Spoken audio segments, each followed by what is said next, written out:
So I was a substitute teacher for a lot of years. So I know what you're thinking, right? The big bucks, the respect. Yeah, it's pretty untouchable. I worked all ages, from like the little preschoolers all the way up to high school, which is pretty much like going from My Little Pony to Hannibal Lecter. And that high school gig, man, that's a tough gig, right? And what I'm not telling you is I actually worked at a high school in a rural area. So during your day, you run across certain pitfalls. And one of the first ones you run into are the inbred, mongrel, hate-filled, racist, redneck children. And what you get from them is this: I ain't got to do it. You ain't my mama. I ain't going to do it. You can't make me. Breathe. You know, love in my heart. Love in my heart. If I knew what these babies' home life was like, it would probably make me shudder.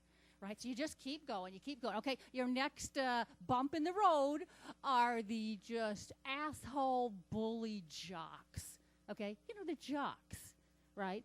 Right? I get this like hulking meatloaf of a boy who barely fits into his desk, and he's giving me like the psycho serial killer death stare. Finally uttering these words: "You're nothing." You know, breathe. Love in my heart. Poor baby needs a good psychiatrist. Right? So you just go through your whole day. I just got to make it to 3:15. I just got to make it to 3:15. Right? Well, then I make it to the end of the day, and there she is, right? I've had her before. In my mind, I call her rat-faced girl. Rat-face spots me immediately, starts right in. You're just a sub. Are you anything but a sub? Ouch. Touche, darling, you got me. You know, that was painful. And then right around her, there's a smattering of these boys that I just sort of think of as like the smarmy boys, usually like 9th or 10th graders. I think they watch a lot of porn. And they are talking to each other, just right under my nose. And they are saying the most filthy, just very explicit shit right in front of me, right in the school classroom. And then it's like, oh, I get it. It's because I'm old. Right, I'm old. How could I possibly know what they're talking about? How could I know?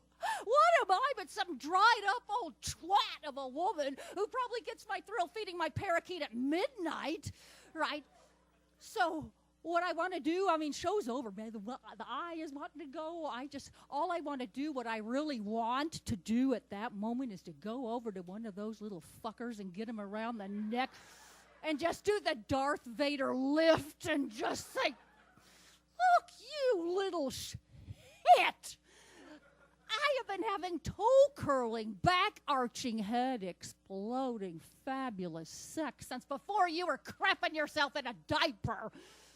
And I had some this morning, this morning, while you were beating off in the shower to Selena Gomez. And I'm bi. Yeah, so I've kissed more girls than you have, too.